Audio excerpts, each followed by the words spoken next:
पटरी पर कटी मुंडी। जैनपुर गांव में एक आदमी को घर जाते वक्त काफी देर हो गई थी। वो फाटक पर ट्रेन का इंतजार कर रहा होता है और बोलता है, हे भगवान, आज तो बहुत लेट हो गया और ये फाटक भी जल्दी खुल नहीं रहा, पता नहीं क्या होगा। वो खुद से बात कर ही रहा होता है कि तभी उसको एक सुंदर सी औरत दिखाई देती है। वो पटरी पर सफेद साड़ी में घूम रही होती है। औरत के लंबे काले घने बाल थे। वो दिखने में बहुत ही खूबसूरत थी। आदमी की नजर औरत पर जाती है, तभी वो उसको पीछे से आवाज लगाता है, अरे ओ बहना, तुम ऐसे ट्रेन की पटरी पर क्यों घूम रही हो?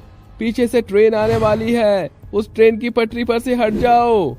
वो औरत चंदन को कोई जवाब नहीं देती और चुपचाप चलती रहती है। चंदन को लगा कि उसकी आवाज उस औरत तक नहीं जा रही है, इसलिए वो फाटक के नीचे से गुजरकर औरत का हाथ पकड़कर खींच लेता है। और जब वो उस औरत की तरफ देखता है, तब उसे देखकर मानो उसके पैरों तले जमीन खिसक गई थी। उसके माथे पर पसीना था और डर से वो कांप रहा था, क्योंकि वो एक खूबसूरत लड़की नहीं बल्कि एक चुड़ैल थी। चुड़ैल उसको देखकर खूब तेज हंसने लगी और तेज हवाएं चलने लगी। अब तो गया। चुड़ैल, तुम मुझे छोड़ दो। मैंने तुम्हारा क्या बिगाड़ा है जो तुम मुझे मारने आ गई हो? तेरी गलती ये है कि तू इतनी रात को इस फाटक से गुजर रहा था। तू जिंदा नहीं बचेगा। इतना कहते ही चुड़ैल उसको अपनी भूतिया शक्ति से हवा में उड़ा देती है और उसको ट्रेन की पटरी के अंदर गाड़ देती है। चंदन की सिर्फ मुंडी बाहर रहती है। बेचारा चिल्ला रहा होता है, मुझे छोड़ दो, कृपया करके मुझे जाने दो, मैं हाथ जोड़कर विनती करता हूँ। तू हाथ कैसे जोड़ेगा? तेरा तो कुछ बाहर है ही नहीं सिवाय सर के। बेचारा चंदन चुड़ैल के सामने गिड़गिड़ाता रहा, लेकिन चुड़ैल हंसती रही और कुछ ही पलों में ट्रेन उसके ऊपर से गुजर जाती है और चंदन की मृत्यु हो जाती है। चंदन की गर्दन कटकर एक साइड ट्रेन की पटरी पर गिर जाती है। अगली सुबह वहां पर बहुत ही भीड़ होती है और अब पुलिस इस केस की जांच में लग जाती है, लेकिन पुलिस को उस पटरी पर कोई भी सुराग नहीं मिलता और वो वहां से चला जाता है। लेकिन उस रात एक लड़का अपने कुछ दोस्तों के साथ उस फाटक के पास अपने घर जा रहा था। तभी फाटक बंद हो जाता है और उन्हें भी वही औरत सफेद साड़ी में दिखाई देती है। तभी एक लड़का बोलता है, अरे भाई देखो, वो औरत फाटक के बीचों बीच चल रही है। पीछे से ट्रेन आने का डर है, किसी भी समय ट्रेन आ सकती है और उससे उस महिला की जान भी जा सकती है। यार, हमें उसे बचाना चाहिए। अरे भाई, रात के 12 बज रहे हैं, ऐसे में किसी की मदद करना सही होगा? मैंने सुना है इस समय चुड़ैलों का वास होता है। अरे भाई, कैसी बात कर रहा है? चल, हम बचाते हैं उसको। अरे चल चल चल। इतना कहते ही तीनों दोस्त उस महिला को बचाने के लिए जाते हैं। अरे मैडम, पीछे से ट्रेन आ जाएगी, अरे आप यहाँ से हट जाइए प्लीज। वो चुड़ैल उसका कोई भी जवाब नहीं देती।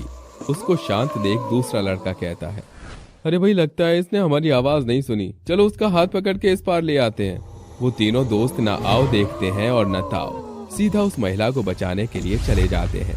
और जैसे ही उसका हाथ पकड़कर ट्रेन की पटरी से खींचते हैं कि तभी वो तीनों दोस्त उसे देखकर हक्के बक्के रह जाते हैं, क्योंकि वो कोई मामूली औरत नहीं बल्कि एक चुड़ैल थी। मैंने कहा था ना, इस समय चुड़ैलों का वास होता है, लेकिन तुम लोगों ने मेरी बात नहीं मानी। देखो, ये हमारे पीछे पड़ गई। अपनी जान बचाओ, भागो यहाँ से।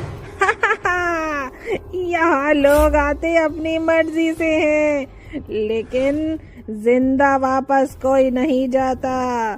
अब तुम लोग नहीं बचोगे, मैं तुम लोगों को जिंदा मार दूंगी। चुड़ैल के इतना कहते ही चुड़ैल उनको अपनी भूतिया शक्ति से एक बार फिर हवा में उड़ा देती है और उनको ट्रेन की पटरी के अंदर आधा दफना देती है। उन तीनों दोस्तों की सिर्फ मुंडी बाहर रहती है। बेचारे चिल्ला रहे होते हैं और मदद की गुहार लगा रहे होते हैं। बेचारे चुड़ैल के सामने गिड़गिड़ा रहे होते हैं, लेकिन चुड़ैल हंसती रही और कुछ ही पलों में वहां से ट्रेन गुजर जाती है और उन तीनों की मृत्यु हो जाती है। तीनों की गर्दन कटकर एक साइड ट्रेन की पटरी पर गिर जाती है और अब हर रात किसी न किसी इंसान की इस ट्रेन की पटरी पर कटी हुई मुंडी मिलती है और ये बात पूरे गांव में आग की तरह फैल गई। हर किसी के जुबान पर चुड़ैल का खौफ था। एक दिन कुछ गांव वाले तांत्रिक के पास आते हैं, परंतु वहां पर तांत्रिक नहीं बल्कि उसका बेटा था। गांव वालों ने पूछा, अरे सोनू बेटा, तुम्हारे पिताजी कहाँ हैं? हमें उनसे बात करनी है।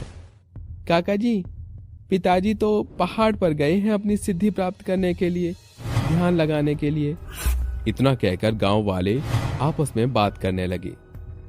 अरे भैया, अब हम क्या करें? इस चुड़ैल से अपना पीछा कैसे छुड़ाएं? अब तो हमारे पास तांत्रिक बाबा भी नहीं है। उसके इतना कहते ही सोनू गांव वालों से कहता है, काका, मैंने भी पिताजी से कुछ तंत्र विद्याएं सीखी हुई हैं। मैं उस चुड़ैल को अपने काबू में कर सकता हूँ।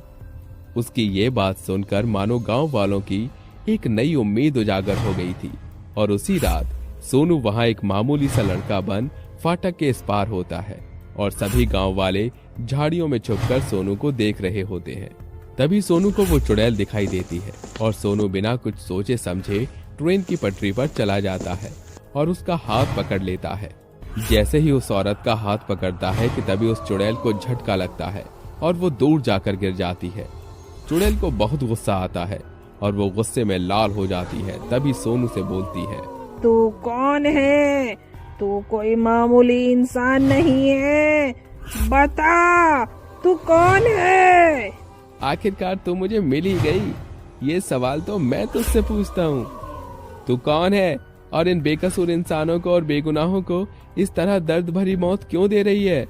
ये शरीफ इंसान नहीं, इस गांव का कोई भी इंसान शरीफ नहीं है। इनको तो मरना होगा। आखिर इन्हें क्यों मार रही है? इन्होंने तेरा क्या बिगाड़ा है? नहीं बताऊंगी, चाहे कुछ भी हो जाए, मैं नहीं बताऊंगी। देख चुड़ैल, अगर तूने मुझे नहीं बताया तो मैं तेरी मदद नहीं कर पाऊंगा और तुझे भस्म कर दूंगा। सोनू के इतना कहते ही सोनू चुड़ैल के ऊपर गंगा जल छिड़क देता है कि तभी उसका शरीर धीरे धीरे जलने लगता है और वो फूट फूट कर रोने लगती है। चुड़ैल को रोता देख झाड़ियों में छिपे सभी गांव वाले भी वहां पटरी पर आ जाते हैं और चुड़ैल उन सभी को रोते हुए अपनी आप बीती बताती है। मैं इसी गांव में एक मामूली सी जिंदगी बिता रही थी, लेकिन मेरे पति पर झूठा रिश्वत का इल्जाम लगा दिया गया और उन्हें कोर्ट की तरफ से फांसी हो गई। मैं बेचारी अकेली औरत अपना गुजर बसर करने के लिए काम की तलाश में दर दर भटकती रही, लेकिन इस गांव के कुछ नीच और गिरे हुए इंसानों ने मेरे साथ दुष्कर्म किया और उन्हें ये लग रहा था कि मैं मर गई। अरे भैया, ये तो मर गई, अब क्या होगा? अरे यार, सोचना क्या है? ट्रेन की पटरी है, लोग सोचेंगे पति ने इतना गलत काम किया, मुंह दिखाने लायक नहीं थी, आत्महत्या कर ली, इसे ट्रेन की पटरी पर फेंक देते हैं। वो फंस न जाए, इस डर से उन्होंने मुझे इस पटरी के नीचे दफना दिया, लेकिन मैं मरी नहीं थी, जिंदा थी। परंतु जैसे ही ट्रेन आई, मेरे शरीर से मेरा धड़ अलग हो गया। मेरा शरीर तो इस दुनिया से चला गया, लेकिन मेरी आत्मा यहीं रह गई। जब तक मैं उनसे अपनी मौत का बदला नहीं लेती और इन गांव वालों से अपनी पति की मौत का बदला नहीं लूंगी, तब तक मुझे मुक्ति नहीं मिलेगी। उसकी ये बात सुनकर गांव वालों की आंखों में आंसू और अपने किए का पछतावा था। वहीं सोनू आंखों में आंसू लिए उससे बोलता है, बहन, तुम्हारे साथ बहुत ही बुरा हुआ है, मैं इस बात से सहमत हूँ। तुम्हें इंसाफ मिलना चाहिए, लेकिन जो तुम्हें या तुम्हारे पति को जानता ही नहीं है, उन बेकसूर लोगों को मारना तो पाप है ना। तुम पाप की भागीदार क्यों बन रही हो? बहन, छोड़ दो इन्हें। तुम्हारे साथ जो भी हुआ बहुत गलत हुआ, आगे से ऐसा किसी भी औरत के साथ नहीं होगा, लेकिन तुम इन बेकसूर लोगों को मत मारो। ठीक है, लेकिन मैं इस गांव को छोड़कर नहीं जाऊंगी। यदि यहाँ ऐसा कुछ भी होता है तो मैं उन्हें सबक सिखाऊंगी। पर हाँ, मैं वादा करती हूँ कि मैं किसी को कुछ नहीं करूंगी। चुड़ैल की बात सब मान लेते हैं और अब चुड़ैल किसी को भी न परेशान करती और न ही उनको मारती, और इसी तरह गांव वाले भी अपनी सुकून भरी जिंदगी जीने लगते हैं।